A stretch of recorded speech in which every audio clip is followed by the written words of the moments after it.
amin'ny anaran'ny Ray sy ny Zanaka ary ny Fanahy Masina. Amen. Alahady voalohany amin'ny volana Jona, alahady voalohany manaraka ny Trinité, anorenana ny maha-kristiana ny finoana. Iraintsika ny hira fanevantsika sambatra.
Nideran lahasan voninahitra no menao anay Andriamanitra. Tafahoana izay amin'izao andro voalohany amin'ny herinandro izao, alahady voalohany amin'ny volana, alahady voalohany amin'ny Trinité. Misaotra anao izay velonay natrapamonjena, niaro ny ainao tsy dinanandavaka izay, ary tsy nanisany fahadisoanay. Misaotra anao izay tompo amin'ny zavatra rehetra niseho amin'izay tsy nisokapan'ny fiangonana, na ny soa na ny ratsy. Misaotra anao izay ireo havanay izay nandao anay na dia maminay ary. Misaotra anao izay ny amin'ireo izay narary nefa sitrana. Misaotra anao izay ny amin'ny izay rehetra nandalo na ny fahasahiranana. Izany rehetra izany na tsy arovanay fa Andriamanitra ianao na dia mangidy ary. Misaotra anay koa ny fahasoavana samy hafa satria na dia misy ny fivohana tsy misakina ny fahasoavana tianao omenanay izany. Koa ankehitriny izay tonga eto dia misaotra anao mankalaza anao manome voninahitra anao. Misaotra anao izay niarovanao anay, tsy izay ihany fa niavanay hatrany ivelany, ianao Andriamanitra amin'ny tantana ny vimbina. Tsy ny herinay na ny tanjakay fa noho ny fitahinao maso. Koa masino izao fotoana izao ho anitra kasitrano masinao, ary mba azonay miaona aminao, andray miteninao andray ny sakrameta, ka ny fahasoavana na amin'ny fahasoavana tafinao anay. Ireo havanay miongombavaka aminay nan-tokantrano, ireo dia vanginao isambarabarana koa isa-tokantrano, satria mandray izao vavaka izay koa izy rehefa avy eo amin'izao tambajotra izao. Ka ianao Andriamanitra no hitoetra aminay, na ny aty amin'ny fiangonana, ny any amin'ny tokantrano na toeram-piasana. Ka ny Andriamanitra ilay Zanaka Fanahy Masina ny nidera ny voninahitra, fa izay kosa faly miombom-peo amin'ilay vavaka ny ampianarin'i Kristy izay manao hoe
manana ny didiny tokony tanterahantsika ny tompo, manana ny fitsipika tokony arahantsika izy. Zany dia hita amin'ny Timoty voalohany toko faharoa. Timoty voalohany toko faharoa. Enontsika mpanajana sady etretintsika tsara izany teny manambara ny sitrapon'Andriamanitra amintsika izany. Hoy ny apôstôly masina, koa mananatra voalohany indrindra mba ho atao izay fangatahana, fivavahana, fifonana, fisaorana ho amin'ny olona rehetra, ho an'ny mpanjaka mba amin'izay rehetra manana fahefana, mba hiainantsika miadana sy mandry izay amin'ny toe-panaraka n'Andriamanitra sy ny fahamotinana rehetra. Fa izaminy tsara sady akasitrahany masin'Andriamanitra mamonjy antsika, izay tiany olona rehetra ho vonjena ka ho tonga fahalalana ny marina. Fa iray Andriamanitra, iray ny mpanalalana amin'Andriamanitra sy ny olona dia Kristy Jesosy ilay olona. Amen. Sambatra ny mahitsy lalana izay mandeha araka sambatra izay mitandrina ny teny mampiombely ka mitady azy. Amen. Tsy nahatanteraka izany sitrapon'Andriamanitra izany tsika, oka isika nety tena hifona hanaraka izao vavaka izy. Tompo ao mampianatra anay izy ny tenina. Fa voalohany indrindra dia ny fivavahana, fifonana, fisaorana ho amin'ny olona rehetra, anjaranay fiangonana, anjaranay kristianina ny mivavaka ho an'ny olona rehetra, na ho an'ny mpitondra, na ho an'ny fiarahamonina, na ho an'ny mpitondra fanjakana, na mpitondra fiangonana. Izany rehetra izany mivavahanay. Ndrisy Tompo, tsy nahatanteraka izany izay. Raha vao tsy mitovitovy aminay ny lokon'ny olona dia tsy entinay mbavaka izy. Raha tsy azoazonay ny fomba fitondrany tsy hivavahanay izy. Mamindrafo aminay, mamela ny elokay. Tokony vavaka hifona ho an'izy ireny izay, ary isotra koa amin'ny zavatra rehetra. Ho amin'ny olona rehetra ampidirinay ny vavaka ho an'ny sahira, sady efa tsy manampy izay ny tsy mivavaka ho azy ireo. Indraindray adininay mivavaka ho an'ny marary raha tsy efa marary izahay. Mamindrafo aminay, mamela ny elokay. Izany mahatonga anay tsy mahita fiadanana satria tsy ampy vavaka amin'ny fiainanay. Indrindra fa hoe vavaka ho an'ny fanavana, tena ataonay sanatriavina izany. Mamindrafo aminay, mamela ny elokay. Ka manjary tsy mandry fahizay zay satria vitsy amin'ny vavaka ho amin'ny dahalo, ny mpamakitra aminy, ny mpisamy, ny mpangalatra, ny mpivarotena, vitsy amin'ny vavaka ho amin'izany. Ka tsy mahagaga raha mitombo nisan'izy ireny, ko mamindrafo aminay. Ianao dia tiany olona rehetra ho vonjena, tsy mpanavakavaka. Izay dia mpanavakavaka mahatsiravina, manavakavaka ara-poko, ara-pianakaviana, ara-toko, akolafiny maro samihafa. Mamindrafo aminay. Iray ihany no Andriamanitra, iray ihany Kristy, tokony iray ihany izay rehetra. Eo koa ny fanavakavaka ara-pinoana amin'ny fiangonana, tokony fivavahana maro samihafa. Mamindrafo aminay. Betsaka koa ny tsy natanteraka anay tamin'ny fianakaviana, ary manahirana ny toetrandro iainanay, mananaroatra ny fahamena izay dia na dia mba afatra ny taroby na antso tsy nataonay tamin'ny havanay, ny zanakay, ny namanay, fa ny alokaloka amin'ilay mihiboka tapahana ny fifandraisana amin'ny ray aman-dreny, amin'ny havana, amin'ny namana, amin'ny mpiray fiangonana, dia samy nihibokibo-dratsy tany izay. Koa mamela amin'ny elokay, mamindrafo aminay, adininay ny fihavanana amin'ny olona rehetra, abdininay fa izahay dia olona iray ihany amin'ny Kristy Jesosy. Betsaka ny tsy mateteraka anay na tamin'ny fiteny, na tamin'ny eritreretra, na tamin'ny natao. Sasao madio izay efa kely kardiovo ny fonay mba fampahotana noho ny anaran'ny Kristy irery aminy. Amen.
Sangana den ten soma fale pa mafan fautatsika ny tompo. Hoy ny apôstôly masina. Ary amin'izany dia tsy misy fanamilohana ho amin'izay amin'ny Kristy Jesoa. Ka na ny fahoriana miseho amin'izao andrakehitriny izao ara sy tokony hoarina amin'ny voninahitra izay omen'Andriamanitra antsika amin'ny andro ho avy. Ho amin'izany rehetra izany dia manohatra noho ny mpandresy isika amin'ny alalan'ilay tiantsika. Fa matoky hafa na fahafatesana, na fiainana, na anjely, na rehefa napahana, na zavatra ankehitriny na zavatra ho avy, na hery, ny any ambony ny any ambany, na inona amin'izao zavatra ary rehetra izao, tsy ahasaraka antsika amin'ny fitiavan'Andriamanitra ao amin'ny Kristy Jesoa tompontsika. Noho izany ary havana dia voavela sy voafafa avokoa ny fahotanareo ny amin'ny alan'i Kristy Tompo samy amin'ny deran'ny Tompo ianareo.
Fahatelo iderahantsika ny tompo sady homanantsika amin'ny liturjia ny tenin'Andriamanitra.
Tenin'Andriamanitra izay voalahatra ho antsika amin'ny teny ity riavako dia ny Genesisy 7:1 ka hatramin'ny 5. Genesisy 7:1 ka hatramin'ny 5. Vakitsika amin'ny anaran'ny Tompo.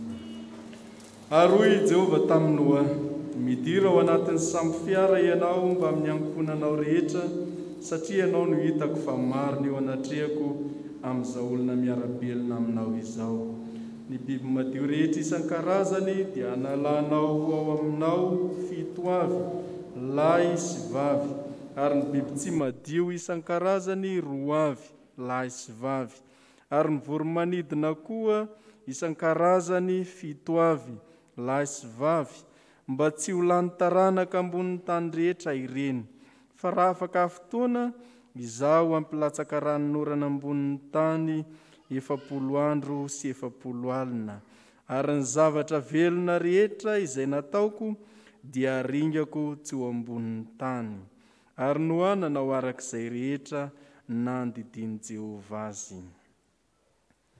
Toy izantsika atao amin'ny epistily ho an'ny Galatiana. Epistily ho an'ny Galatiana toko 2, raisintsika manomboka eo amin'ny 1:20 ka hatramin'ny 1:20. Galatiana toko 2 ny 1:20 ka hatramin'ny 1:20.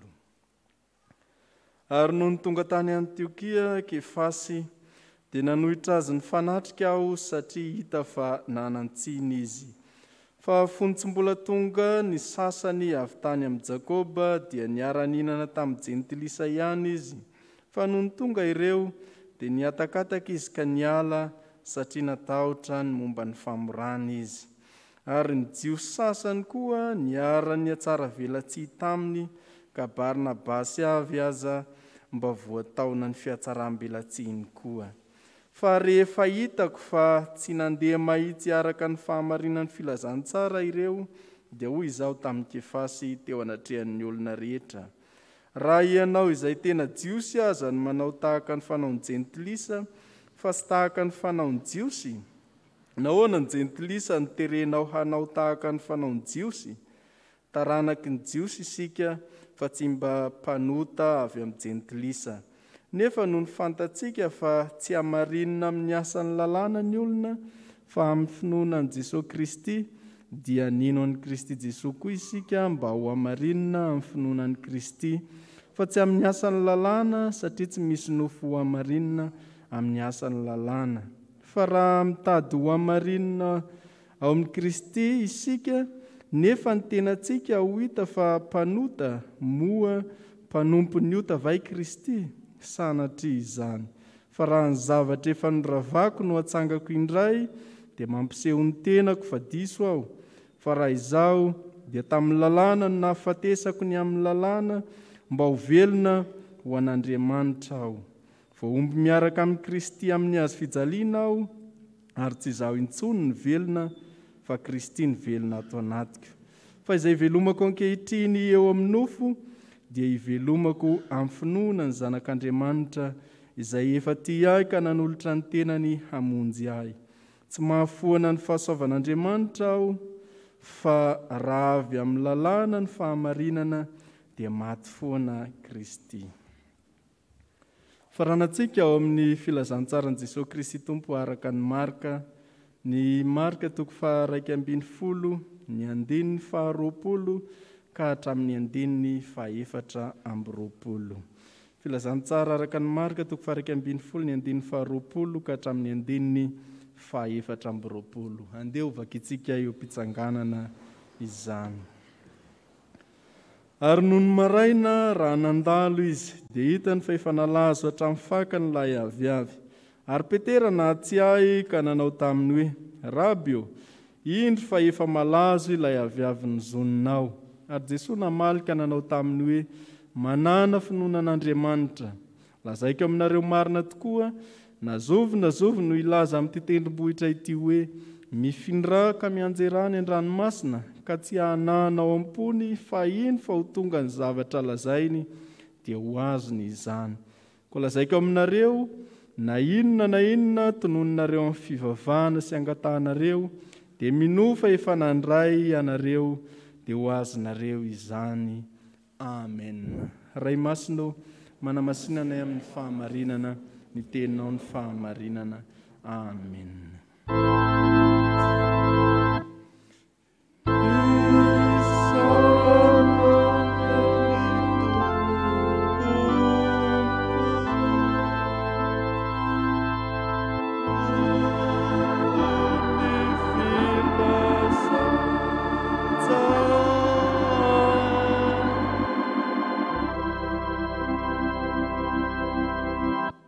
Ry Andriamanitra Tomponay, tonga amin'ny fotoana izay andrenesanay ny afatra avy aminao izahay.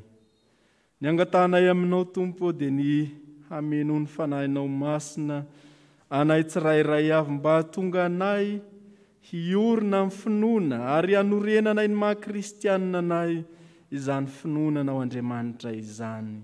Izay tsirairay avy tonga eto izao anie mba handray zavatsoa avy amin'ny teninao izany hoentinay mamakivaky ny fiainanay manontolo, ny fiainam-panomponay anao, ny fietrehanay ny zavatra rehetra ety amin'izao tontolo izao ihany koa.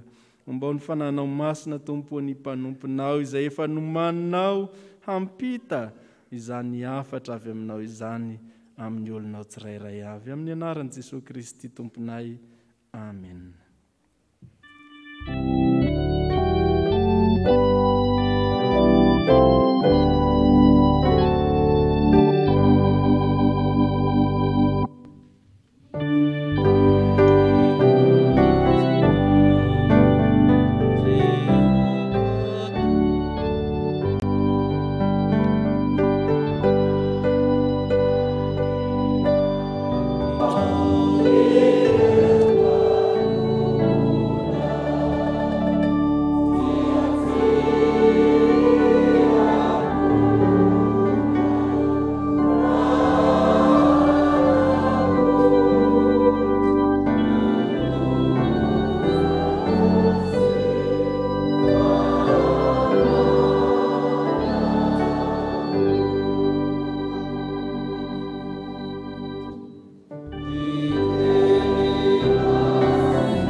Ho aminao izay malalandriamanitra sady voany sy ny masina, ho aminao neny fahasoavana mba ny fiadanana amin'Andriamanitra raintsika sy Jesosy Kristy tompontsika.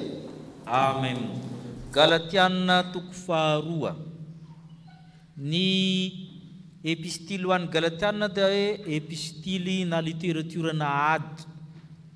Nisy ady momba ny fotompinoana tao amin'ny fiangonana. Ny karazan'olona tao amin'ny fiangonana tamin'ny fiangonana voalohany dia roa. Misy ireo atao hoe jiosy kristianina, ny apôstôly, ireo mpianatra marobe, jiosy zany zareo nanomboka nino an'i Jesosy. Rehefa avy eo zareo nitory teny tamin'ny jentilisa, tamin'ny andron'i Jesosy efa nisy jentilisa nanaraka ny vehivavy Samaritana, sy ny sisa zany efa tonga teo. Nisy Samaritana zany dia nisy Grika, nisy Romanina. Tamin'ny andron'i Jesosy zany rehefa nanangasanga. Rehefa teraka ny fiangonana, be dia be zany ny fiangonana tany amin'ny tany ny jentilisa. Nisan'izany Galatia, Korintiana, reny tsy amin'ny tany misy jiosy reny. Fa ny jiosy betsaka koa vahiny. Diaspora jiosy zany.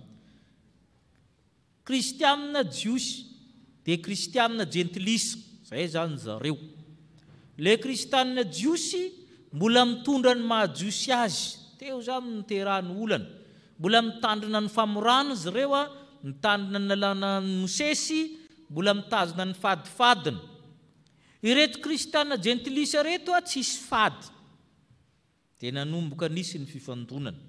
Io manko hafa tsy mitovy amin'ny aty Madagasikara sy aty Afrika ilay izy. Ny aty Afrika ny olona tsy mivavaka be fadifady. Ny olona mivavaka no tsy misy fady. Fa tamin'ny andro voalohany fa tamin'ny fiangonana fanotra amin'izay, le olona jiosy ny be fadifady, fa ny olona tsy jiosy tsy tsisy fady.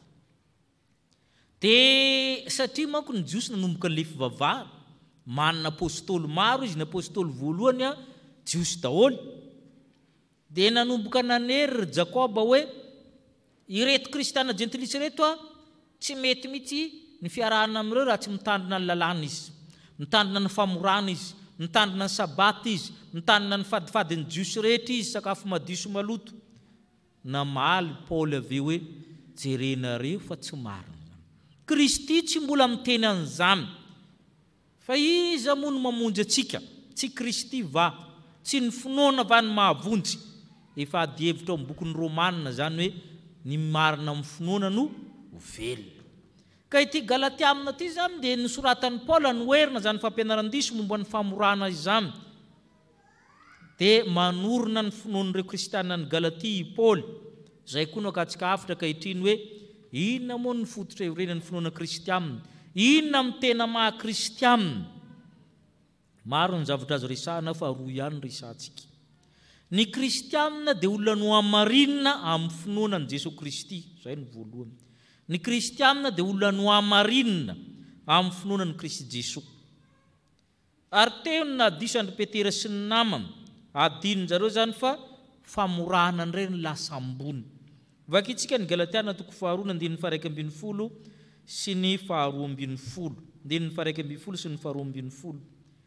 ary no tonga tany Antiokia Kefasy dia nanohitra azy mifanatrika satria hita fa nanantsiny izy fa fony mbola tsy tonga ny sasany avy tany amin'ny Jakoba dia niara-ninona tamin'ny jentilisa ihany izy fa no tonga ireo dia niatakataka izy ka niala satria natahotra ny momba ny famorana izy i Kefasy na i Petera Kefasy amin'ny teny aramianina vato ny dikany Petera amin'ny teny grika zay no mampiavaka azy Simona amin'ny teny anarany fa ny petanarana hoe Kefasy na Petera Kefasy teny aramianina grika teny grika ny Petera rehefa tany Antiokia zareo amin'ny tany be jentilisa zany dia niara-ny sakafo rehefa tonga dia ekipa avy amin'ny Jakoba nifindra latabatra ry zareo satria ny jiosy tsy mahazo miara-misakafo amin'ny jentilisa fady andry zareo zany zay le tsy tiany Paul miatsara velatsy fa ahoana ianao na ianao ringe tsy mahatandrina izy izy ianao koa mba te hifangaro amin'ireo ka ahoana ianao no miatakataka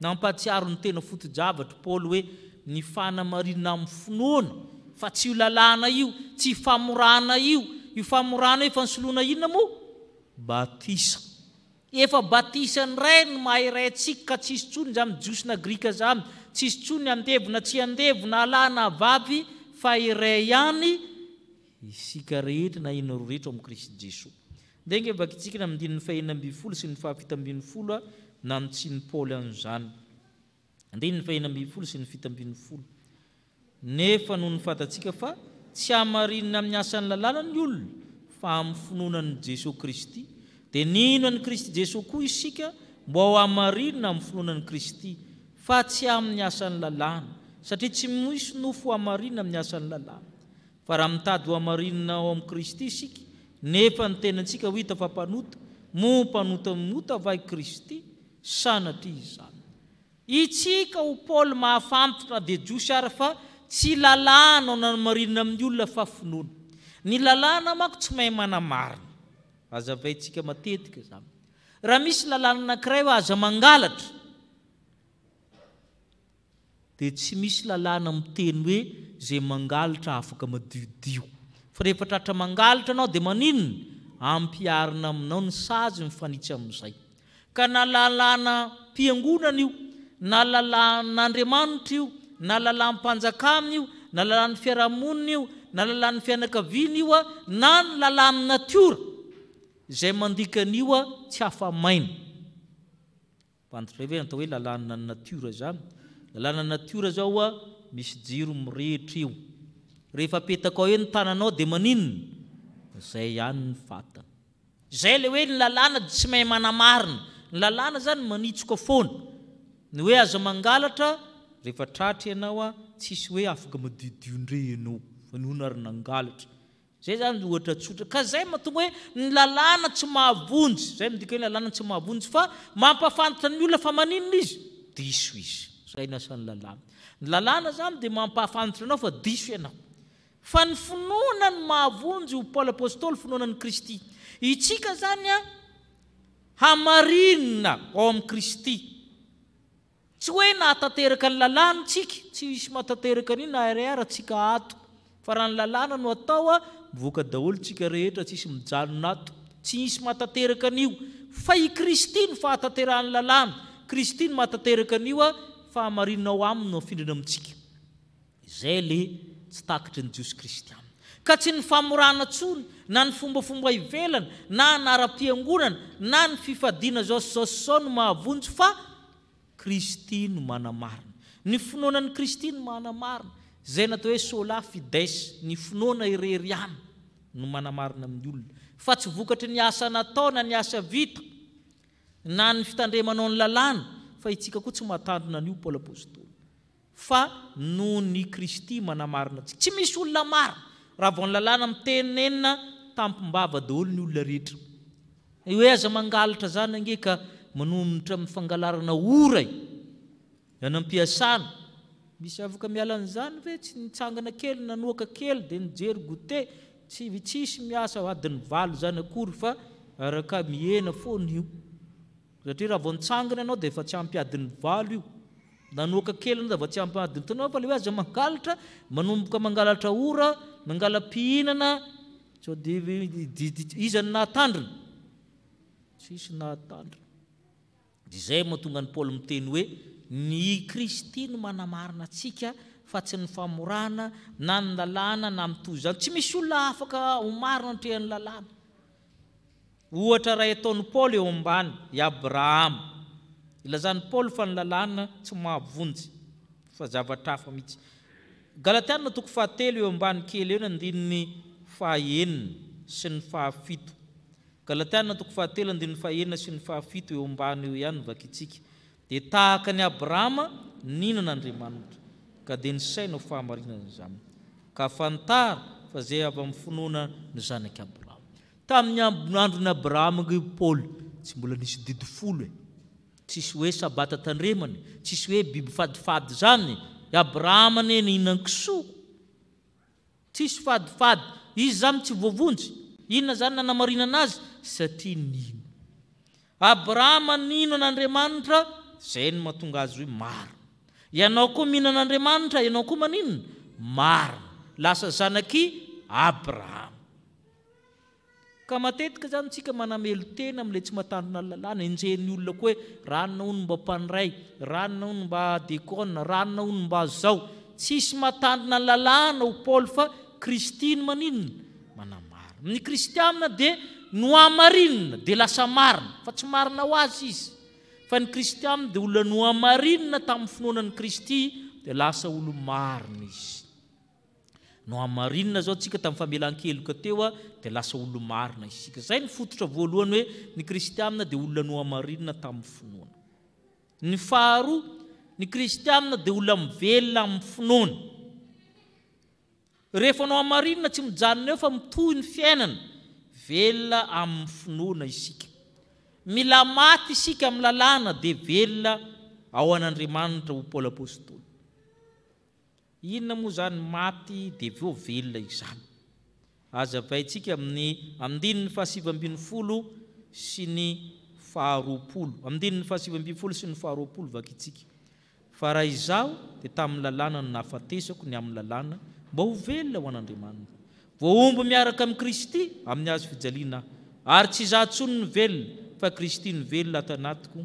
Izay velomako ankehitriny eo amin'ny nofo dia velomako amin'ny finoana ny zanak'Andriamanitra. Zay efa tia ka nanolotra miteny ny hamonjy aho.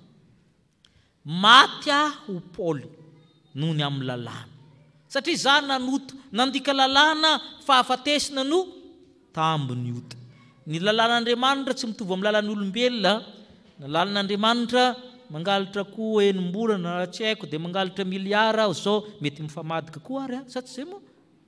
Mangalatra miliara erim-bolana fa le mangalatra koa 3 taona mitsoka. Fa ny lalàn'Andriamanitra zay mandika ny maty. Zay lalàn'Andriamanitra na kely ohatran'ny dikainao ny anazy mitovy ihany ny sazy maty. Tsika rehetra zany ozy Paoly maty koa raha ny lalàna. Zay no dikany andininy 7:20 hoe raha zaho dia amin'ny lalàna no hafatesako. Fa maninona ny mbola velona satria izao. Rehefa maty tonga koa Kristy niara-maty tamiko. Dia voaombo taiza ho izy niaraka amin'ny Kristy amin'ny hazo fijaliana. Zay ny fitiavan'Andriamanitra. Ka za zany rehefa voaombo teo, voaombo teo zany a Kristy, voaombo teo a satria maty, voaombo teo ny fahotako, voaombo teo le lalàna.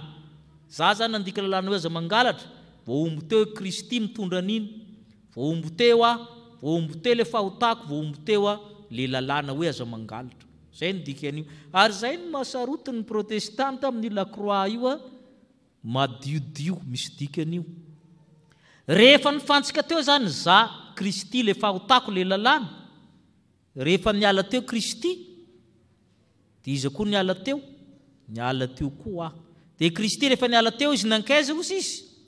Tsy za tsony ny velona fa Kristy ny velona aiza. Ato anatiko, niditra ato anatiko Kristy, izy zany mitavela eo.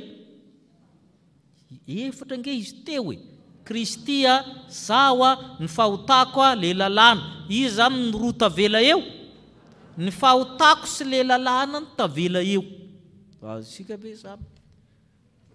Izay le olona ka tsy za tsony velona Paul apôstôly. Rehefa velona tsy le fahotana tsony tohizako fa tavela ry iny. Fa ny olana dia roa. Misy kristianina tsy maty tsara. Dia lasa horaira izy avy eo. Dia nareo le olona zombie.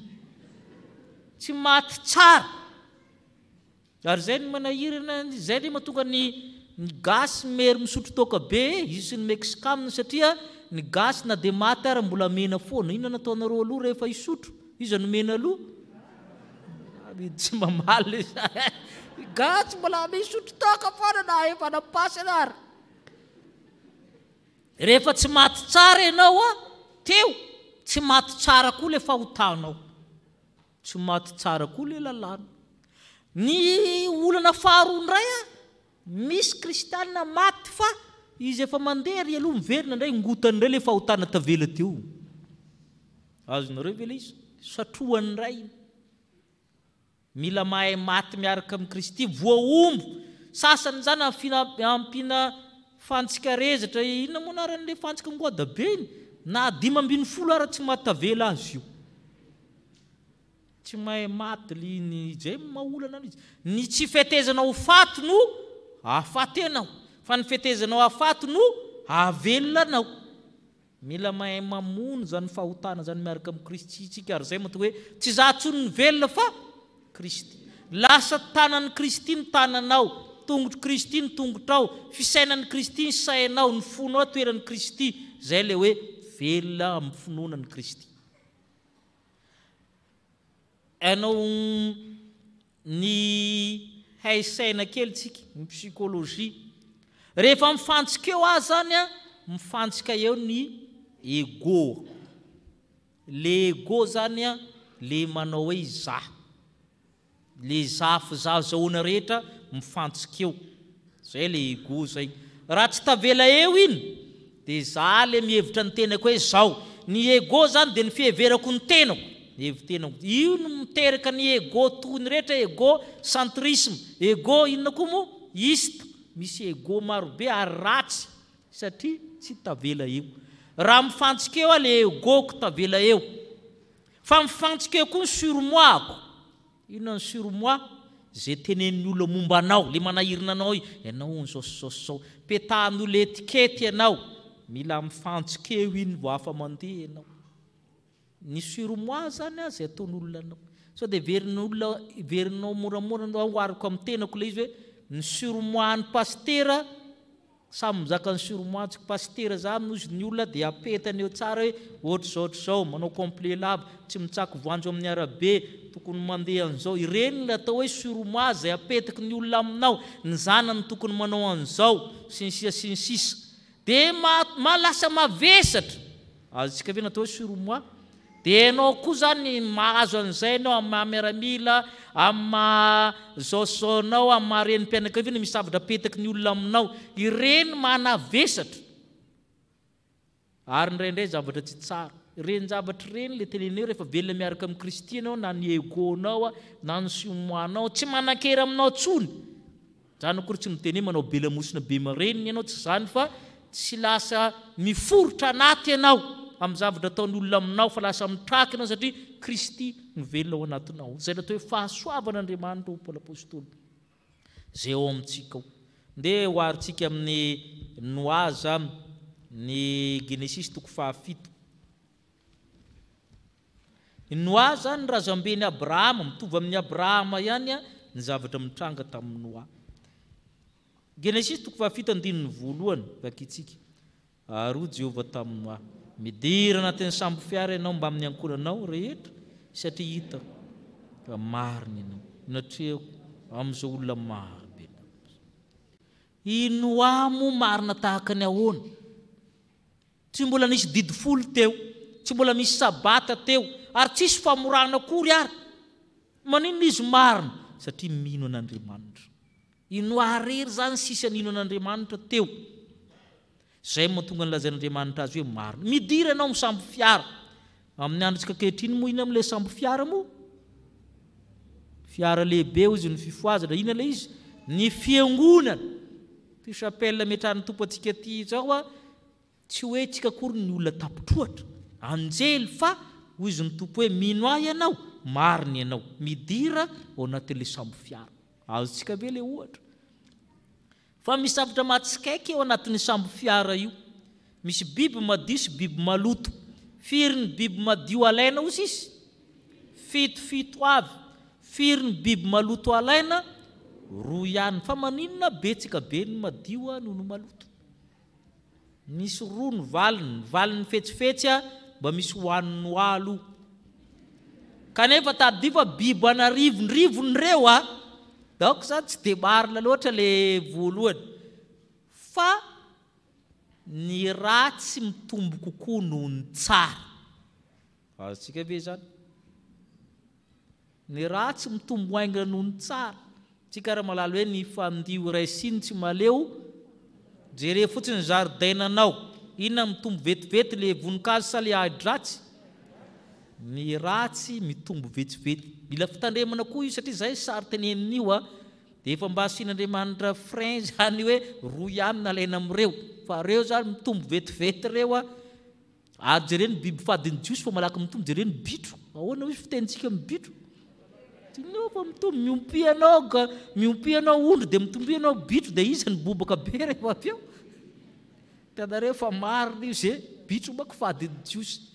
Ka mila isainana koa zany io hoe ny ratsy dia mitombo vetivety. Fa ny amaranantsika azy mampianatra antsika hivavaka amin'ny finoana i Jesosy Kristy. Marika 1:10. Mampianatra antsika hivavaka izy. Ny 2:20 hatramin'ny 4:20. Nandalo teo ry Jesosy dia nalazo le aviavy nozon'ny Jesosy ny ampitsoniny. Gaga Petera hoe hory tompo eny, hory mpampianatra, malazo ange le aviavy. Valy ny tenin'i Jesosy, io tsy niteny hoe mahery ana manino fa manana finoana. Vakitsika 2:20 ka hatramin'ny 4:20. Ary Jesosy namalika no tamin'ny manana finoan'Andriamanitra. Lazaiko aminareo marina tokoa. Nazovina nilaza amin'ity tenibohitra ity hoe mifindra ka mianjera an-dranomasina ka tsy hianahana ao am-pony. Fa ino fa ho tonga zany zavatra lazainy zany dia ho azony zany.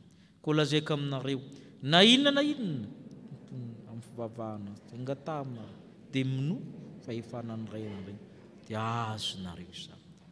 Raha hiteny amin'ilay tenibohitra io ianao hoe Mbojanahary ara etiko izy ny teny mifindra dia mifindra io fa ianao tsy miana. Ny manahirina antsika mivavaka mbola vao mangataka tsika dia efa kivy. Efa tsy aloha tsy atao le izy. Le aretina ary lazainao fa anao mamindraha fomba manasitrana amin'ny arety koa. Misy koa le aretina.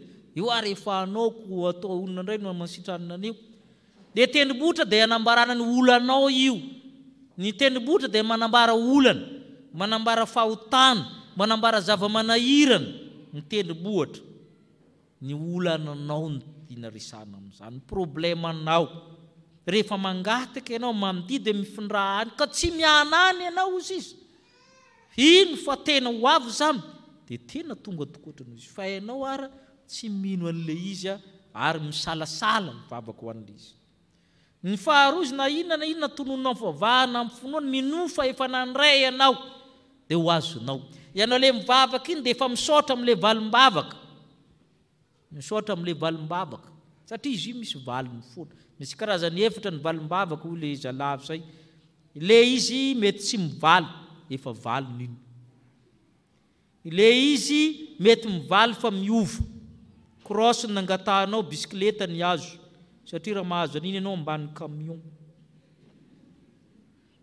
mety mivaly fa ela be mivaly vetivetika efatra le izy voalohany tsy nivaly efa iny nivaly faharoa nivaly fa niova zavatra hafa Filomena nangatahana rasoa no azo vady de ny anankiray ela be mbola manomana Andriamanitra ny anankiray vetivety ka zay no tonga hoe rehefa mivavaka ianao de minofa efa nandray le valiny fa tsy maintsy misy ireo efatra ireo tonga eo de ny farana hoy Jesosy hoe azadiny ny famelana fa ilaina ny mifamela rehefa mangataka mitsangana mivavaka ianao androany aritsika ny ampianarin'ny tompo hoe ny tena kristianina de noamarinina tamin'ny finoana tsy hoe marina ho azy tsy hoe natateraka ny lalana 100% tsy hoe lasa anjely fa noamarinina ny Kristy ka tsy ny fitandremany lalàna na ny fadifady na anara-piangonana fa Kristy de ny faharoa rehefa noamarinina amin'ny Kristy de mivelona ao amin'ny Kristy mivelona amin'ny finoana ka voaomby miaraka amin'ny Kristy izy tavela ry le fahotany de i Kristy no ivelomany sy mibaiko ny fiainany ho an'Andriamanitra irery ny voninahitra amen.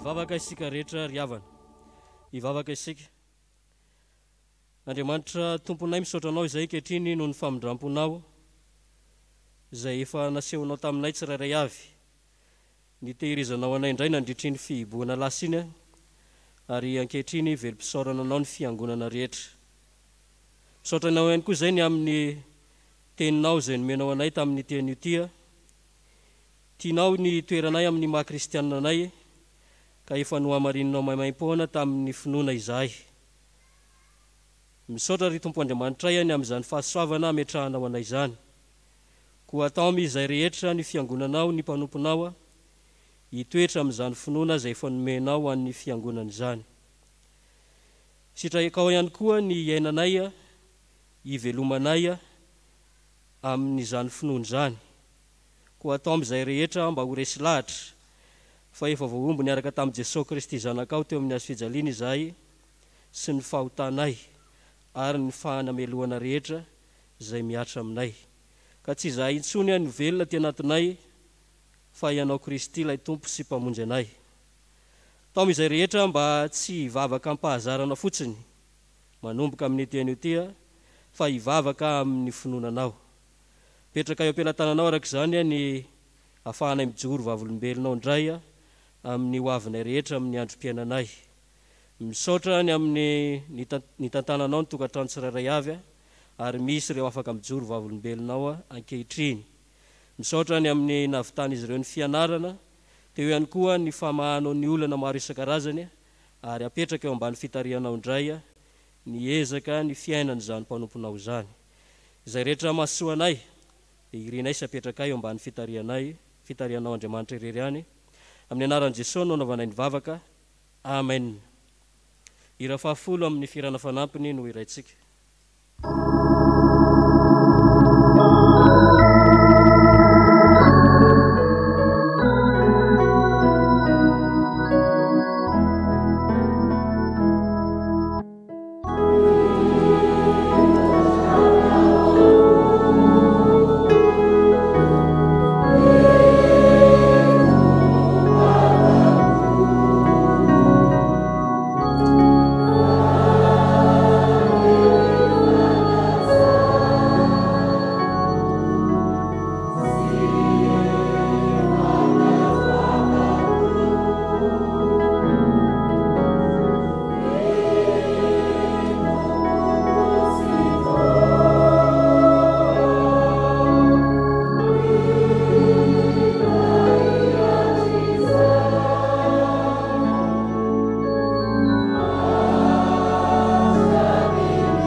Ny olona izay efa nomarin'Andriamanitra tamin'ny finoana ry havana dia mivelona amin'izany ary afaka mijoro vavolombelona izany ihany koa.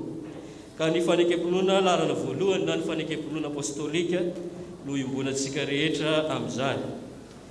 Mino an'Andriamanitra ray sy tompo hanao lanitra sy ny tany aho, ary mino an'i Jesosy Kristy izay manalahy tokana ataontsika, izay tontolona tamin'ny fanahy masina, nateraka ho any velontsiny, mitsara nanapaka kontokolata, mona tamin'ny azon-tsaveny, matika nanevy, mila tarefenantsika, mitsara tamin'ny tany fahatelo, miaratra manandanitra, mipetraka fanandanitra Kristy, avy amin'ny veny tsara velona sy ny maty, mino fanahy masina, fiangonana masina manerana izao tontolo izao, ny fiangonana olona masina, faharovan-kely, fitsarana tena maty, ary fiainana mandrakizay. Amen. Mahazo toerana isika rehetra ry amiko. Misaotra tompo isika ny amin'ny fahatetera amin'ny tapany voalohany amin'ny mpanompono vavaha. Misaotra tompo isika ny amin'ny fivoahan'ny fiangonana. Hitako manjamanja be daholo nareo rehetrarehetra amin'le kasibosy. Dia misaotra ny tompontsika ny amin'ny izany rehetra izany. Misaotratsika ny tompony izay rehetra niseho tamin'ny fiainantsika izany. Misy reto raharaha reto ny komitin'ny faharoapolo taona sy fahadimy taona ny mpitandrina dia mivarotra kasibosy zany ao ivelany ao ry zareo. Ny fantatsika fa ny mpitandrina dia mandalo dingana telo amin'ny voady ataony. Ny voady voalohany dia any am-pianarana, rehefa ho taona zareo ny anarana dia atao délégation pastorale. Dia navita voady voalohany zany dia afaka manao batisa, manao sakrameta, afaka manao stage mitondra fiangonana tahaka le stagiaire-ntsika reo zany efa navita voady voalohany hatraminy reo vao raisitsika. Ny voady faharoa zany ataon'ny foibe MJKM, izy ray promotion après andihany avoaka ho mpitandrina MJKM. Iny zany Pasteur Zakaria zany avoaka ho mpitandrina amin'ny faran'ny volana Jolay raha tsy miova. Iny zany midingana faharoa. Ka mialohan'izany izy hanao ny soutenance dia tokony amin'ity volana ty zany no hanao amin'ny volana Jolay tokony hanaovana an'izany. Dia izay te-hanohana azy zany amin'ny fikarakarana momba an'izany dia manatona azy na amin'ny soutenance na amin'ny famoahana. Ny dingana fahatelo amin'ny mpiainan'ny mpitandrina mivady dia any amin'ny mpiasana. Aorian'ny 3 taona farafahakeliny miasa, manao ny farany indrindra izy dia ny fanokanana ho mpitandrina. Ka i Pasteur Koera zany tsangano hoe ny tanany malalan'ny Pasteur Koera, maromaro ihany nareo. Pasteur Koera zany saotra tompoko tokanana ho mpitandrina any Antsôzapartanarivon'ny Mamo, FJKM mampamoa Philadelphie zany eo mangatany akaiky nisy an'ny Pasteur Arnevo Arnaud taloha mivily miankavia 520 km miala arabe zany eo Arivon'ny Mamo eo zany. Dia amin'ny sabotsy ho avy ny fanokanana azy, mbola sahirina amin'le nihiboka moa dia elana tsiny raha ohatra nitaboka amintsika ny filazana. Misy ny valopy izay fanohanana azy, azontsika atao koa manatitra borao-ny fiangonana mpitandrina izay hanohanana azy. Izay afaka ho any asaina mankany Arivon'ny Mamo izy eo mangatany eo, hiditra Arivon'ny Mamo mivily miankavia sy ny famantaran-dalana ony manzay ho aminy. 520 km miala eo amin'ny sabotsy amin'ny 7 ny fotoana any amin'ny toerany fanokanana azy ho mpitandrina izany. Dia zay zany ny vaovao zany dia ny manarak'izay araka ny falazain'ny tompony andraikitry ny fiangonana, betsaka ny atao hoe vitsy zany amin'ny fiteny malagasy fa tsy dia tsara amin'ny teny hoe betsaka ny ndonam-pahoriana ka manomboka amin'ny heriny zany dia famangina aza matahotra amin'ny teny amin'ny braona ny sekretera sao dia misy latsaka tsy voavangy satria ny ferapara ao aminay ny sasany tsy misy dia afaka miteny ao amin'ny brao ao izay koa manamanjo dia vangina manomboka amin'ny heriny. Fa ny vangina androany amin'ny folo amboninahitra sady loolona amin'ny Général Nandrina Fidisoa zany mba angaviana hijamina orian'ny fiangonana ho vangintsika zany izy zany amin'ny namoizana amin'ny malalany zany. Dia ankehitriny moa tsika mba te eny ny feon'ny présidage zay fiangonana dia mangataka anao mba handray fitenenana foy aminay zany a amin'izay ela tsy nisokafan'ny fiangonana zay tompo.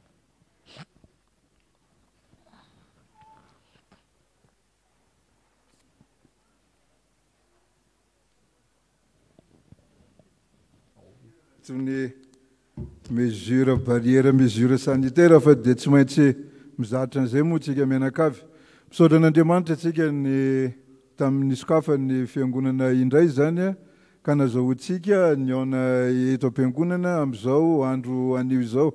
Mananteny tsika fa rehefa arakaraka ny fanajantsika ny fepetra isan-karazany reny dia angamba tsy hikatona intsony ny fiangonana fa mba afaka idera sy hanompo an'Andriamanitra aty amin'ny tranony isika mianakavy. Manarak'izay dia marina fa efa nisy ny efa filazana, nisy ny nidona-paoriana, nisy ireo narary dia atahoana fa dia izay no latra an'Andriamanitra moa itsika olombelona araka ny voalaza tsy mba mpandahatra fa alahatra dia mankahery ny fianakaviana izay nidona-paoriana tamin'ireny ary mirary koa raha mirary niverenany fahasalamana tanteraka ho an'ireo izay tsy salama tamin'ireny fotoana ireny ary indrindrindra izay mbola misy amin'ny izao fotoana izao. Lavalava tokoa ny fotoana tsy niaonantsika teto satria taorian'ny Pasika dia nidiny moa ny fiangonana dia nandalo teo ny atao hoe fety anisan'ny lehibe, nisy ny Pentecoste, misy moa ny akaran'ny fankalazana ny fiakarany, nisy ny indrindrindrindra ny fetiny ireny. Tsy afaka ny fampiarahaba taty am-piangonana antsika mianakavy tamin'ireny fotoana izay azo lazaina hoe tokony no niravoravoantsika mianakavy ireny fa dia amin'ny anaran'ny fiangonana Ray Manontolo, ny Ray aman-dreny mpitandrina, ny biraon'ny fiangonana ary ireo sampana velona rehetra ato am-piangonana Erabako atsika mianakavy natratra ireny fotoana ireny. Andriamanitra manakare-pahasoavana ny hiay atsika hatrany ka ampitombo ny fahasoavany ao amintsika mianakavy.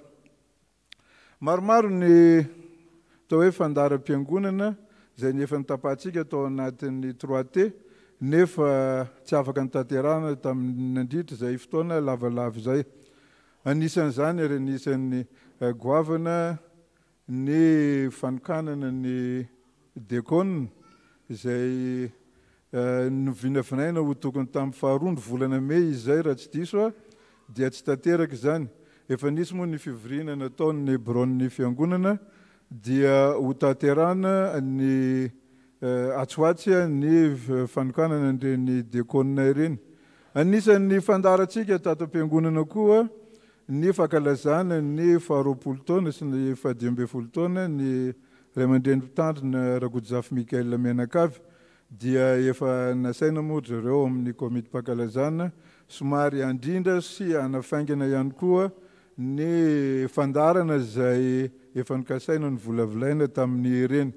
Maromaro ny zavatra nisany mbola tsy maintsy ho tanterahantsika ka mihitsy manantena fa ny tompon'andraikitra tsirairay avy ny sampana velona rehetra dia samy ilofo hijery akaiky ny amin'ny fanatanterahana azy ireny, fanatanterahana izay kajitsika hatrany mba hanaja ny lalàna rehetrarehetra velona amin'ny fiatrenan'izao valanaretina coronavirus izao mba tsy ho sanatria avy amintsika fanatanterahana ny asan'Andriamanitra, ny fanompoana an'Andriamanitra indray no hampisy an'izany.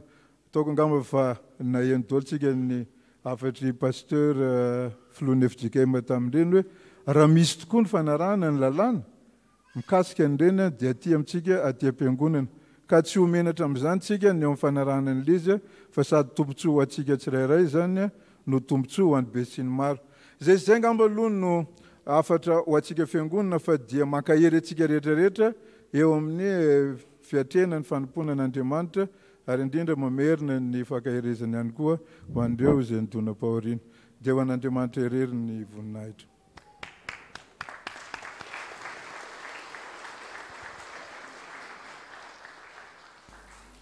Tonga amin'ny fotoanan'ny rojombavaka isika ireo izay tonga tsikery taona volana jona mba hitsangana ho entana mibavaka. Ireo izay nahatsiaro fahasoavana manokana idiran'Andriamanitra hitsangana. Ireo izay marary sy manana ny marary hitsangana. Ireo izay namony havany hitsangana. Hivavaka isika. Misaora amin'ny zavatra rehetra ho hainao Andriamanitra. Eny miara-ora amin'ireo namanay izay namony havan'ny mahalalana. Ary tamin'ny fotoana nanahirana ary zany. Ary na ny famoizana izany ary nanahirana vonjovonjena matetika. Ny fandevenana maro ny tsy afaka manatrika. Ko amin'ny anaranao nampahirezana azy ireo, tsy ho vesariny alahelo be loatra izy ireo. Satria ianao Kristy mihitsy no velona ao aminy. Ibalika ny tara-pahazavana, hiaro ny kamotsy ny mpitondra teny ianao. Ary ny fahatsirovana rehetra dia izary fifaliana sy tsiky fa tsy hankarary na hanimba azy ireo. Ka amin'ny anaranao no ampahirezana azy ireo, andeha izy ireo ka hatanjaka ny lohalika ary tsy ravoravo tanana fa ianao Andriamanitra nandray ireo malalana ireo any aminao, ampiona soaman-tsaranay amin'izy ireo amin'ny fiafaran'izao tontolo izao. Ko dia amin'ny anaranao no ampahirezana azy ireo satria Andriamanitra ny fampiononana ianao. Misy ny marary, manana ny marary, amin'ny toerana maro samihafa, eto amin'ny fiangonana ary misy mbola marary. Ianao Andriamanitra hikasika azy ireo na ny ozatra mitonona mitsoka amin'ny avokavoka amin'ny rà kasihinao izy ireo. Ka amin'ny anaranao no kasihana azy ireo amin'izao vavaka izao, ka mino zay fa ianao Andriamanitra nasitrana azy ireo. Hiaro ny ainy mitsidina nandavaka ary ny fahatanorany toy ny an'ny voromahery.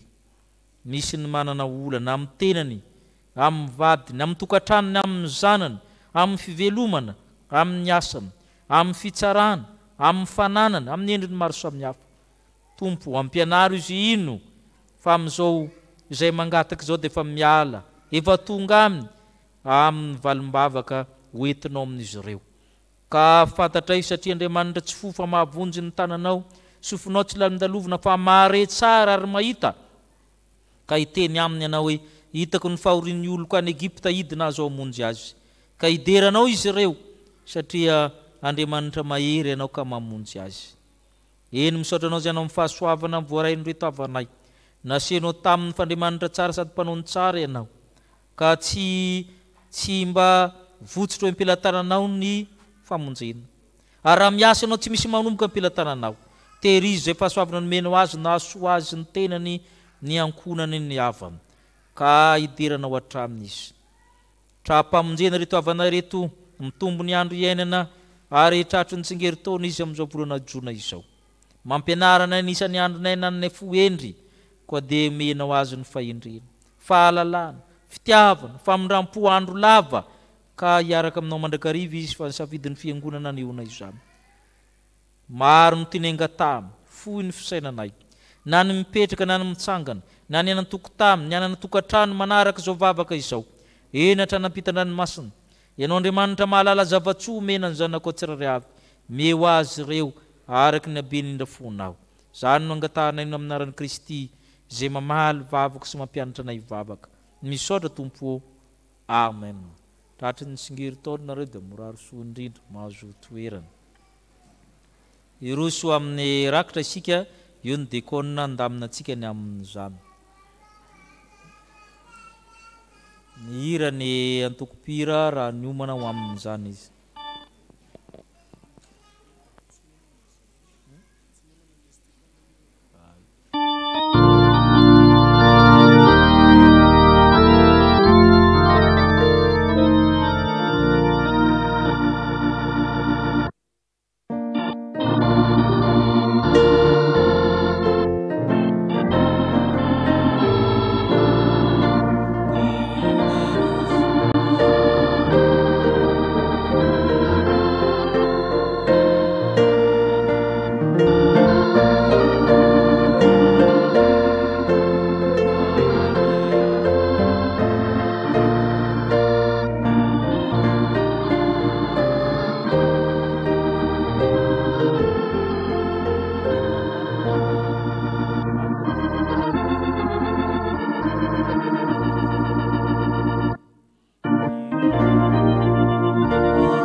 Ira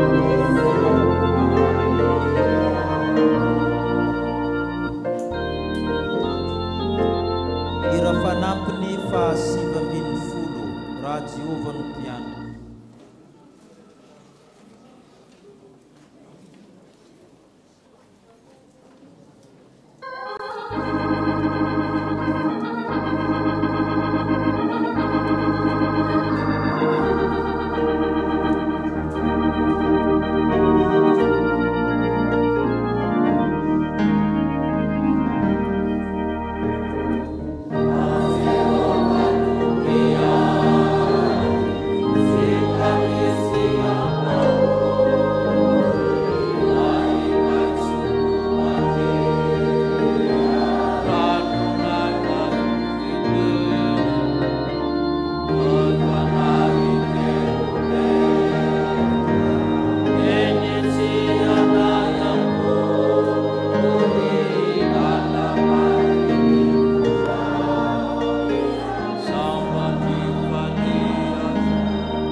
Mipetraka ianareo.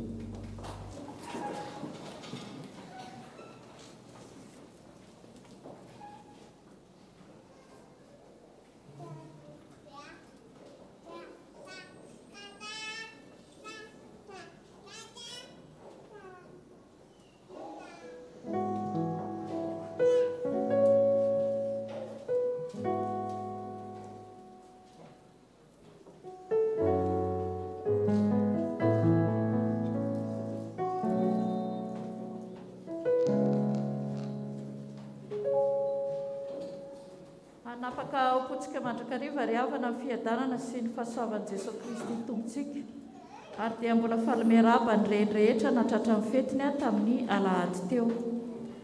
Koa na dia manana fahasahiana be ao Kristy andidy anao amin'izay mendrika azaho, nefa no ny fitiavana izao Paoly izay efa antom-panahy sady mifatotra any Kristy Jesosy koa ankehitriny, no ny fahatokiko fa anaiky ianao no anoratako aminao, ka fantatro fa anao mihoatra no izay lazaiko aza ianao. Sady izany ry havana ditantsika eo amin'ny epistilin'ny Filemona 9:7 ary 2. Toy izao indray vaovao ray tamin'izao maraina izao. Efa miverina amin'ny laoniny izany ny fanompoam-pivavahana ka ny fidirana dia amin'ny folora sasany, fa ny fandaminana ny amin'ireo fepetra ara-pahasalamana rehetra dia atao manomboka amin'ny 7 ora sasany. Ny fandraisana fanasany tompo ihany koa dia efa miverina ny alahady voalohany sy ny alahady fahatelo. Ny fanokanana ireo diakona vaovao dia atao ny alahady 20 Jona ho avy izao izay alahady fahatelo, ka ny asabotsy 7 volana Jona manomboka amin'ny 2 ora sasany no fanomanana ny fotoana rehetra, mangataka antsika rehetra hitrotro-ambavaka izany fotoana izany. Manomboka izao ihany koa dia isy ny 10 minitra ho an'ny fahasalamana izay manomboka amin'ny 10 ora sy fefany, dia iangaviana ny mpitsabo eto amin'ny fiangonana mba hanao ny fandaminana ny amin'izany. Ny birao sy ny komity ny 25 dia mbola ivory ny amin'ny fandaminana ireo tetikasa izay tsy vita. Noho izany dia mbola mitoy ny fisoratana anarana ho an'ny rodorotom-pahasoavana ny mariazy sy ny mpandray fanasan'ny tompo. Araka ny voalaza teo ihany koa dia misy ireo namana izay tratran'ny fahoriana dia tsy tanteraka ny anjara didin'ny fiangonana, ny sampana fikambanany diakona sy loholona, dia manentana azy ireo fa amin'ny lahady heriny anio fa 13 volana Jona no anatanterantsika izany famangina azy ireo izany, satria misy indrometona ilay izy dia izay nanatitra taratasy fampandrenesana no vitaina ny amin'ny ahady, fa ho an'ireo izay mbola manana izay manjo izay dia afaka manatitra ny taratasy ao ambron mpitandrina sy ao ambron'ny sekretaria. Ampafatsihivina koa tsika ry havana fa efa fanao ny fiangonana isan-taona izy tia, dia isy ny asa sosialy izay atao amin'ny zoma 15 volana Jona, izay sampana safifa no iandraikitra azy amin'ity taona ity, dia mangataka fanampiana fanomezana ho an'ireo fianakaviana sahirana isika, ka mangataka izany ny sampana sy ny fitsikam-piara-mivavaka hanolotra izany fanomezana izany, ka mba iangaviana mba zavatra tsara no atolotsika ho azy ireo.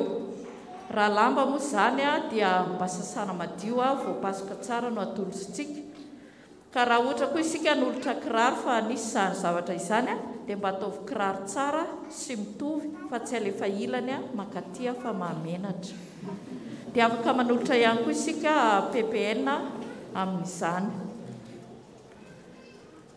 Dia ilazana ihany koa ny biraon'ny sampana rehetra mba hivory aingana andamina ireo tetikasa izay tsy vita, fa ny alahady fahatelo isy ny fivoriana izay iarahan'izy ireo amin'ny biron fiangonana anolorana ireo tetikasa rehetra ireo. Raky mpisaorana, misaorana Jehovah ary fanahyko, ary izay rehetra atao anatiko misaorana anarany masina. Misaorana Jehovah ary fanahyko, ary aza misy adinonao fitahiany rehetra, izay mamela ny heliko rehetra, izay manasitrana ny aretinao rehetra, izay manavitra ny ainao tsy hidina ny andavaka, izay manarona famindramponao sy fiantrananao. Amen. Atolotra ho an'ny mpitandrina telo mirahalahy sy ny sampana Dorcas. Fa ny fanekeko taminy dia fiainana sy fiadanana. Atolotra ho an'ny asa fanorena trano ho an'ny mpitandrina Rakototsafy Mikael sy ho an'ny mpitandrina mpanampy, mangataka ny hira 900. Misaotra an'Andriamanitra ary misaotra ireo ray aman-dreny mpitandrina no nahavitana amin'ny fianarana master informatique, dia manolotra raha-pisaorana ho an'ny mpitandrina Rakotsafy Mikael, Zakaria Masinjara, Andriamanganirina Victorien. Misaotra anao izay Andriamanitra fa novalianao vavakay ary novahanao ny olana nisy taminay nandritra ny 2 taona mahery. Misaotra koa fa narovanao tamin'ny valanaretina izay menakavy, dera laza voninahitra teo anao irery any. Rakom-pisaorana ho an'ny sampana Dorikasy, mangataka nira fanampiny laharana 10. Rakom-pisaorana nonona fahanjanakay fanadinana atolotra ho an'ny sampana Dorikasy. Misaorany Jehovah ary fanahyko ary izay rehetra atao anatiko misaorany anarany masina. Filazana manjo. Amin'ny finoana sy fanantenana amin'ny fitsanganako velona no ampandrenesanay anareo fa ny ava-malalanay raha naivosoa volan'Orotino dia natsony ray ody any amin'ny zoma fa 4 ny volana Jona rehefa nivahiny 170 taona teto tany. Hoy ny vadiny Sinapenina Steve Antoine Patrick, ny zanany Sinapenina Amoria ny tia, ny ray aman-dreniny, ny rafozany, ny ray tapo aminy sy ny ray tapo amin'ny vadiny. Nofo mangatsikany dia hiala amin'ny Cité Brunlia 1310 Mandrosoivato, anio alahady amin'ny ray ora hoentina eto amin'ny chapelle militaire à Paibe, aterina eny amin'ny fasandrazany eny Ankadilalapotsy. Amin'ny finoana sy fanantenana fitsanganan tena maty no ampandrenesanay anareo fa ny ava-malalanay raha maro zatovo ny Irina Harnier dia natsony ray ody any aminy tamin'ny asabotsy 20 volana May rehefa nivahiny 470 taona teto tany. Hoy ny ray aman-dreny raha maro zatovo Emile sy Emeransienne. Ny fandevenana dia efa vita ny alahady 17 volana May. Nanolotra fararakitra man'ny fiangonana izy ireo.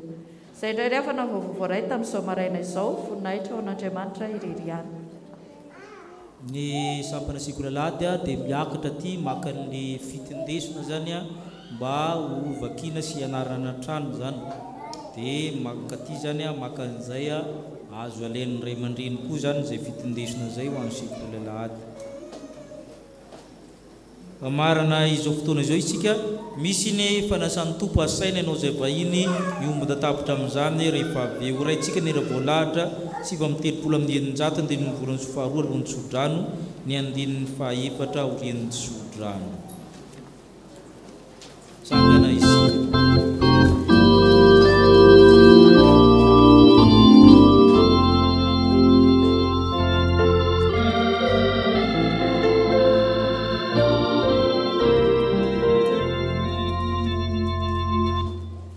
Yeah.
Andriamanitra aminao zao tsodrany zao.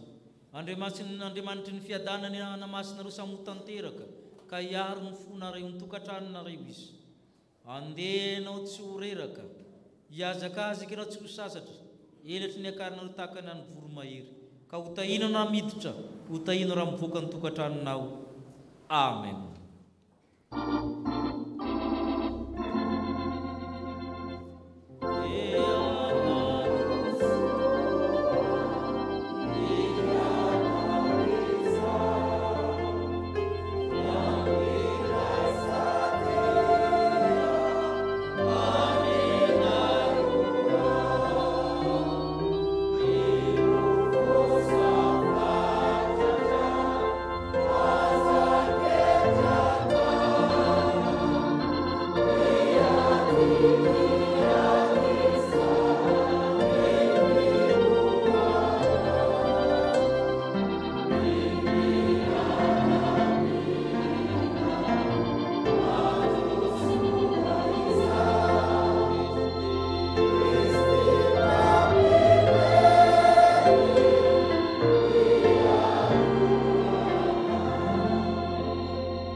Isorana ny Andriamanitra reny Jesosy Kristy izay nitahy antsika tamin'ny fitaim-piana rehetra ary nitendreny isika amin'ny fitiavana, natsangantsika ho zanany, ho fiderana ny voninahiny.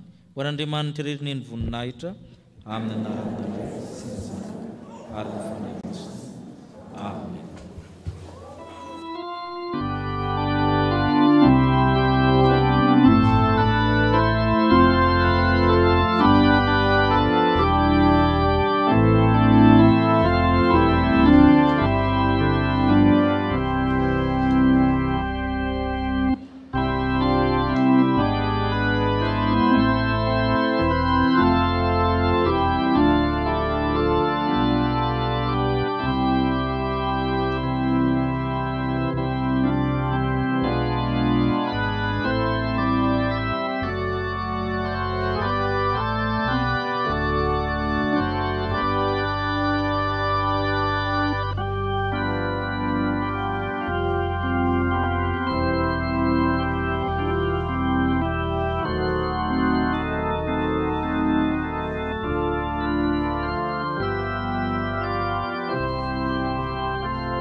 Jesosy Kristy Tompo, lazaiko anareo marina dia manana tokoa raha tsy mihinana nofony zanak'olona sy misotro ny rano ianareo dia tsy manana fiainana ao anatinareo.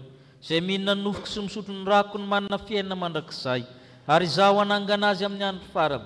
Fa ny nofoko ny tena fihinana ary ny rako ny tena fisotro. Izay mihinana nofoko sy misotro ny rako no mitoetra ao amiko ary izaho ao aminy.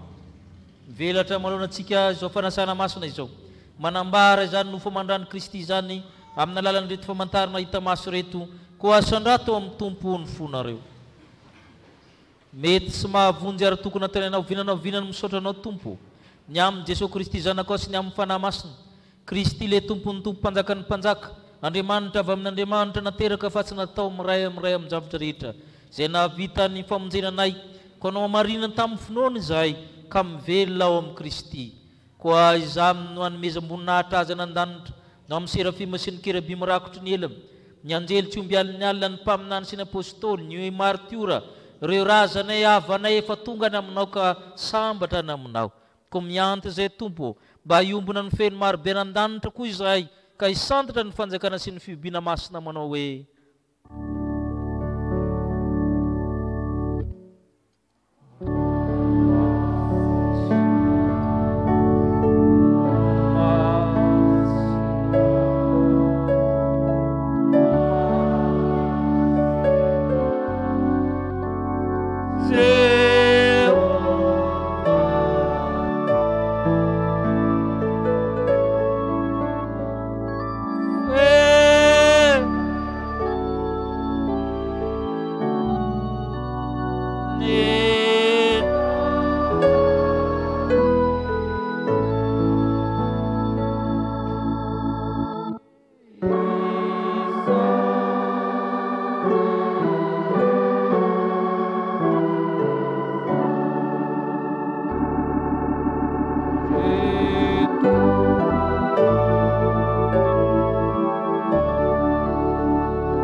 tsika ny teny fanorenana azy ao sakramenta masina izao fa i Jesosy tompo tamin'ny alina iny izay namadiana azy dia nandray ny mofo ka rehefa nisaotra izy dia nivakiny ka hoy izy hoe ray sohano ity ny tenako izay omena ho anareo izao nataovy io fahatserovanahy Arak'izany koa ny kapoaka rehefa ninana dia hoy izy manao hoe misy tro amin'ity ianareo rehetra fa ity ny rako dia ny amin'ny fanekena vaovao izay latsaka ho an'ny rehetra ho famelan-keloka zao natao fahatserovana naoviana no misotro ianareo fa naoviana ny ireo ny mihinana itony mofo tony sy misotra amin'ny kapoaka dia manambara le fahafatesan'ny tompo ianareo mandra-piavana hivavaka isika ry tompo oranaizy nan-danitro indreto izay mahatsiaro ny fahatongavany zanako ao olona manomboka finanambilon'ny Betlehema miafara amin'ny Jesosy miafara amin'ny fasan'ny Josefa avy any Arimatia ny fiakarana amboninahitra ho anan-danitra nanyrahany fanahy masina izay mifona ho anay mivavahana tsy azo tononona miandry sy mitalao ny fiverenana izahay koa tahio izao sakramenta zao hoendry Kristy le tokana le tanteraka ile natena ny ray mandeha monja teo miazy fijaliana ka voaombo miaraka amin'ny Kristy izahay ry tompo oranaizy nan-danitro miasa aminay ianao amin'ny alan'ny fanahy masina le fanahy mahery fanahy osa tsy fanahy osa fa fanahy mahery fanahy mpahary fanahy mpamelona fanahy mpanamasina ko mianta aminao zay Kristy iraho ny fanahinao miangavy ianao zay ry fanahy masina amasiny ny mofo manambara amin'ny tenan'ny Kristy amasiny toraka izany ny divay manambara ny ran'ny Kristy fanao Andriamanitra kosa tanteraka ny teny zanakao malalinao satria amin'ny alalan'ny Kristy sy miaraka amin'ny Kristy ary aminao Andriamanitra raisy tokoa mba mifiraisina amin'ny fanahy masina ny laza sy ny voninahitra rehetra mandrakizay amen ny mofo izay vakitsika dia firaisana amin'ny tenan'i Jesosy Kristy izay nivakina ho antsika koa satria iray ny mofo ary sika rehetra na dia maro aza dia tena iray ihany ka samy miara mandray amin'izany mofo iray izany avokoa ny kapoaka ny fisaorana izay isaorantsika dia firaisana amin'ny rany Jesosy Kristy tompontsika dia ny rany fanekena vaovao izay nalatsaka ho antsika hoe Jesosy Kristy tompo satria ianao ny marina amin'ireo mpiarabelona midira ao amin'ny sambo fiara andeha fevobotra avokoa zao ny zavatra rehetra amen hipetraka isika ianao ny laran-kira voalahatra 7:100 ampizarana ny mofo sy ny kapoaka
ikazarao amin'ireo izay efa nohamarinina tamin'ny finoanan'i Kristy handehanana ivelona amin'ny finoanan'i Kristy. Amen.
Toizana amin'ny hira 510 amin'ny valonjato.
Sangana isika nitretena.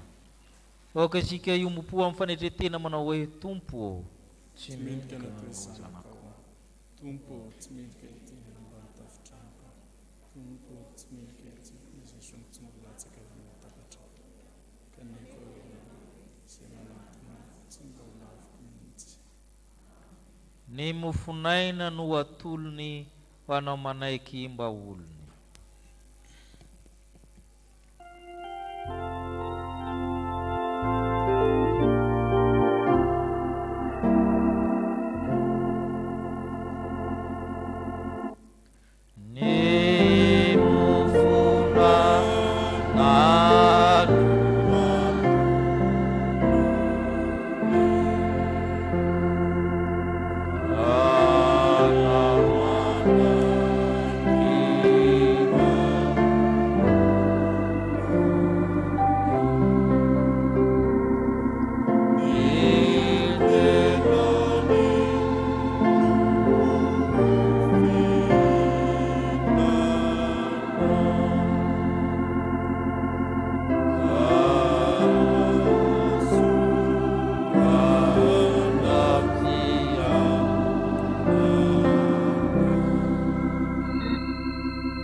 Jesosy Kristy aminao izay no amarinina amin'ny finoana hoe ray sohany fa ity ny tenako izay omena ho anao, izao nataovy io fahatserovana.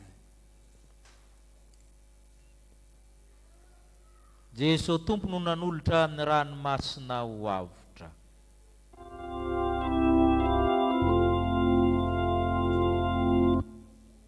Jesosy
Jesosy Kristy Tompo aminao izay mivelona amin'ny finoana manao hoe sotroina rehetra ity fa ity ny rako dia ny amin'ny fanekena avao izay latsaka ho an'ny rehetra ho famelan-keloka izao natao fahatserovanahy na oviana no misotro ianareo.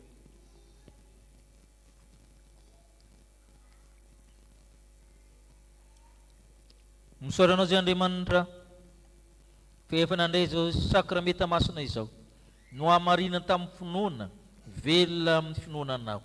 Misaotra Tompo, Maranatha, avia Jesosy Tompo, amen. Hoy ny apôstôly masina aminao. Miaritra ny mafy amiko ianao tahaka ny miaramila tsara ny Kristy Jesosy.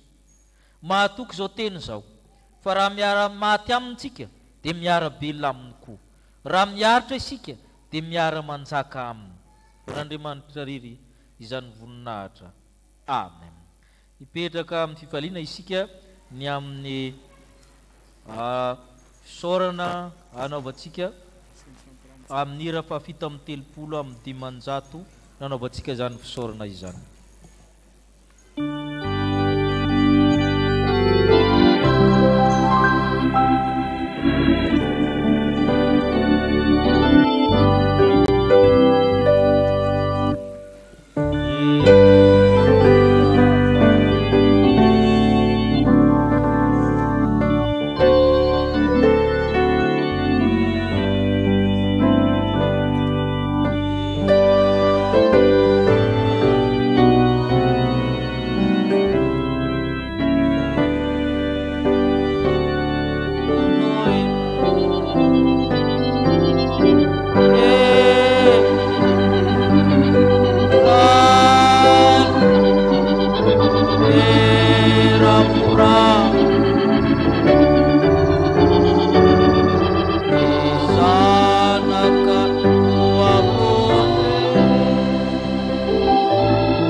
Ita ianareo eny Tompo ka iaro anareo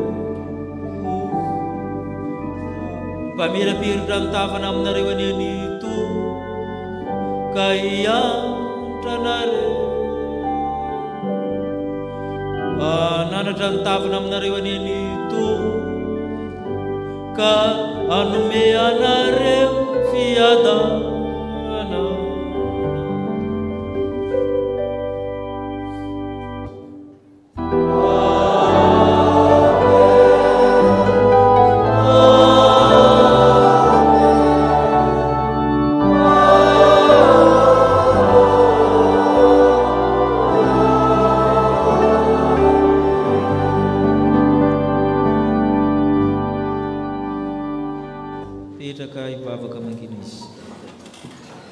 mifaly mandrakariva mivavaka aza mitsahatra misora amin'ny zavatra rehetra fa izany sitrapon'Andriamanitra ao amin'ny Kristy Jesosy ho anareo ho an'Andriamanitra tokana niny voninahitra amin'ny anaran'ny Ray sy ny Zanaka ary ny fanahy masina.